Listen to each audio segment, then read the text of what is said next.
नमस्कार दोस्तों, मैं अभी चौधरी हिंदुस्तान समाचार से। दोस्तों आज बात करते हैं हम ओपीएस की। ओपीएस कर्मचारी पिछले 3 बार रामलीला ग्राउंड में अपार जनसमूह इकट्ठा कर चुके हैं, ऐतिहासिक रैली कर चुके हैं। और एक रैली तो उन्होंने ऐसी की कि जो भारत का इतिहास में सबसे बड़ी रैली थी, लेकिन कहीं ना कहीं सरकार तक उनकी बात पहुंचने में अभी भी देरी हो रही है। इन्हीं सब विषयों पर हमारे साथ बात करने के लिए हैं मुकुल गौतम जी। मुकुल जी नमस्कार। नमस्कार। मुकुल जी, ओपीएस की जो मांग हो रही है, इसे आप कैसे देखते हैं? देखिए, ओपीएस की मांग बहुत अपने तरह से मैं समझता हूँ बहुत वैलिड मांग है, जितने भी एम्प्लॉयज़ हैं। क्योंकि अटल जी ने पेंशन खत्म तो कर दी सरकारी नौकरों की, वैसे ही मोदी जी ने नौकरियां खत्म कर दी। तो ये दोनों अपने आप में बहुत बड़े कद के राजनीतिक हैं एक्चुअली इंडिया के अंदर। बट इन दोनों ने जो ये दो काम किए वो अपने आप में ब्लैक स्पॉट है इंडिया की अभी तक डेमोक्रेसी के अंदर, जो भी ऐसा कुछ अभी तक डिसीजन लिए गए। दूसरी चीज़, ओपीएस की मांग मैं इसलिए वैलिड मानता हूँ क्योंकि एमपी, एमएलए, सीएम, छोटे बड़े नेता, उन लोगों की जितनों की भी पेंशन बनती है, तो या तो उनकी भी पेंशन खत्म करिए आप। और अगर उनकी पेंशन नहीं खत्म करते तो आप सरकारी नौकर की पेंशन कैसे खत्म कर सकते हैं? क्योंकि एक सरकारी मुलाजिम का एक तरह से देखा जाए तो एक एक अकेला जो सहारा होता है बाद में, वो एक पेंशन ही होती है। रिटायर होने के बाद पेंशनर ही पेंशन पे जीता है जो भी है। तो मेरे हिसाब से ये बहुत वैलिड मांग है। और मैं पिछले 4 आंदोलन देख चुका हूँ। आपने 3 की बात करी। एक आंदोलन रेलवे ने बहुत पहले से चला रखा है, जिसकी अभी तक किसी मीडिया ने कवरेज नहीं करी है, जिसमें कम से कम मिनिमम एम्प्लॉय 50 से 1.5 लाख एम्प्लॉय बैठता है रेगुलर। अगर आप जंतर मंतर जाएं या कहीं भी जाएं, रामलीला ग्राउंड पे जाएं, तो आपको मिलेंगे वो लोग एम्प्लॉय। बट किसी भी अभी तक न्यूज़ चैनल ने या किसी भी छोटे बड़े न्यूज़ कवरेज नहीं की गई है। क्यों नहीं करी गई? क्योंकि भाई सभी को खरीदा हुआ है। गोदी मीडिया अलग काम करती है। सभी को तो नहीं खरीदा गया। मैंने सभी का मतलब आप जैसे की रिपोर्टर्स की बात नहीं कर रहा जो वाकई में मुद्दे उठा रहे हैं। मैं उन 90% लोगों की बात कर रहा हूँ, 90% न्यूज़ चैनल और 90% रिपोर्टर्स की, जो कि ऑलरेडी बिके हुए हैं। तो न्यूज चैनल आपकी आवाज नहीं उठा रहे हैं, मोदी जी आपकी मांग नहीं मान रहे हैं। 2024 का चुनाव पास आ रहा है, तो फिर इस पे क्या आप लोगों का एक्शन होगा? देखिए, एक्शन तो सोशल मीडिया रहता है, और एक आप जैसे यूट्यूब चैनल के जो पत्रकार हैं, हमारे साथी हैं, जो हर मुद्दे को पूरी तरह से आगे बढ़ चढ़ के बताते हैं।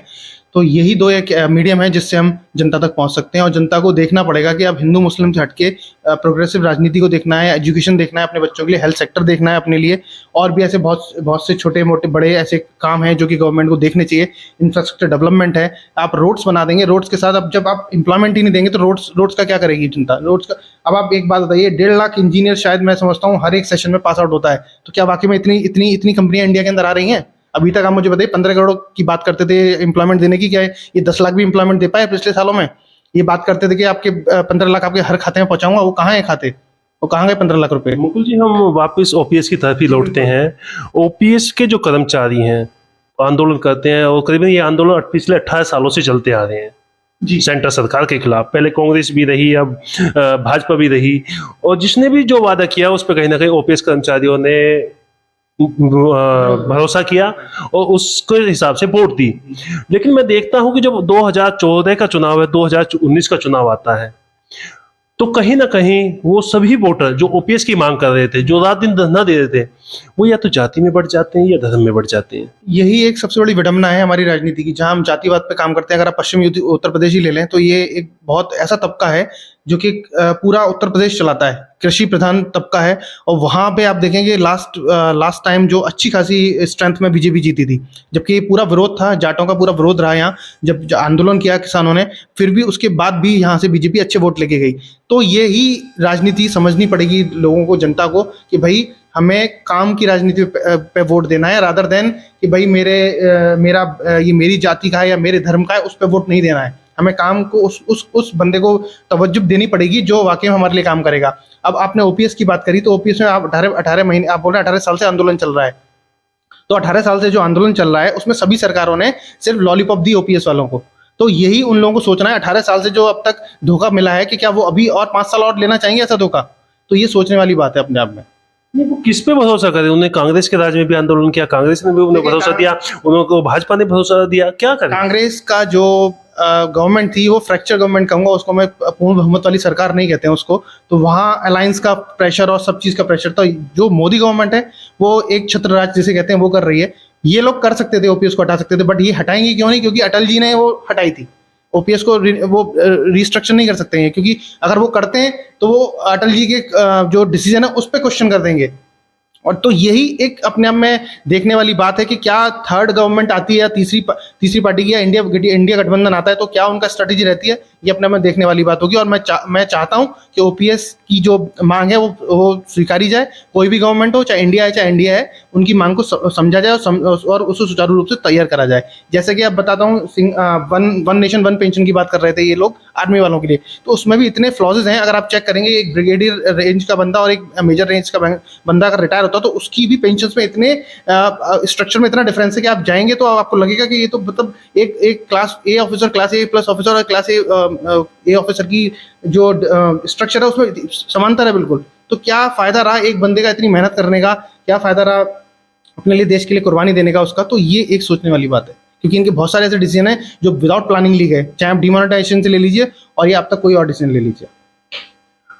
जब 2024 का चुनाव आएगा तो ओपीएस कर्मचारी एक महत्वपूर्ण भूमिका निभाने वाले हैं और तमाम मीडिया के द्वारा, साथियों के द्वारा, तमाम विपक्ष के नेताओं के द्वारा या भाजपा के भी नेताओं के द्वारा ये स्वीकार किया जा रहा है कि ओपीएस 2024 में सरकार के गले की हड्डी बनेगी। इसे कैसे देखते हैं? देखिए, जो पिछला आंदोलन हुआ बेसिक शिक्षा मित्रों का जितना भी हुआ, जो सरकारी टीचर्स थे, तो उसमें संजय सिंह भी पहुंचे थे और उन्होंने अपना पूरी तरह से कहना चाहिए एक तरह से अपना ट्रस्ट दिया उनको, बोला कि अगर हमारी गवर्नमेंट आती है तो हम वो वाला काम करेंगे। तो उसी का नतीजा हुआ जो उनको जेल जाना पड़ा। ईडी ये तो बेवजह की बात है कि उसका नतीजा रहा। देखिए वहां तो राकेश टिकैत जी गिरफ्तार नहीं हो, बाकी और दल गए, वो नहीं हुए। टिकैत जी को पकड़ना मुश्किल है। टिकैत जी एक प्योर पॉलिटिशियन नहीं है, वो एक संस्था चलाते हैं और वो पश्चिमी उत्तर प्रदेश के बहुत बड़े नाम रखते हैं। यहाँ एक सांसद होते होते वो सांसद जो अडानी के खिलाफ लगातार बोलता आ रहा है, तो वो एक ही सांसद है पूरे पोजीशन में। मैं बात करूं तो आपको अभी तक ना कांग्रेस ने उठाया, ना सपा ने, ना किसी और ने, वही एक ऐसा सांसद है। तो उसको दबाना जरूरी था, तो उसका नतीजा संजय सिंह भुगत रहे हैं। बट वो अब मैं ओपीएस पे बात करता हूँ, तो ओपीएस की मांग इसलिए भी जरूरी है। ओपीएस का रीजन भी यही है कि ओपीएस, मैंने जैसे बताया शुरू में कि भाई एक गवर्नमेंट एम्प्लॉय रिटायर होने के बाद उसकी एक ही जीवन व्यापन के लिए एक ही चीज रह जाती है, वो है उसकी पेंशन। तो अगर पेंशन नहीं मिलेगी तो कैसे जिएगा? तो ये एक बहुत बड़ा सोचने जो बात होगी किसी भी गवर्नमेंट की जो आती है। और ये गले की हड्डी इसलिए भी बनेगी क्योंकि वो जो 4 लाख 4.5 लाख कर्मचारी हैं वोट, और वो मैक्सिमम यूपी से गए थे। जो उस दिन लास्ट जो वो आपका आंदोलन हुआ वो मैक्सिमम यूपी का बंदा था। 4.5 लाख नहीं, 4.5 करोड़। 4.5 लाख की मैं बता रहा हूँ, वो एक रैली थी, छोटी सी बता रहा हूँ मैं आपको, जो एक रैली हुई।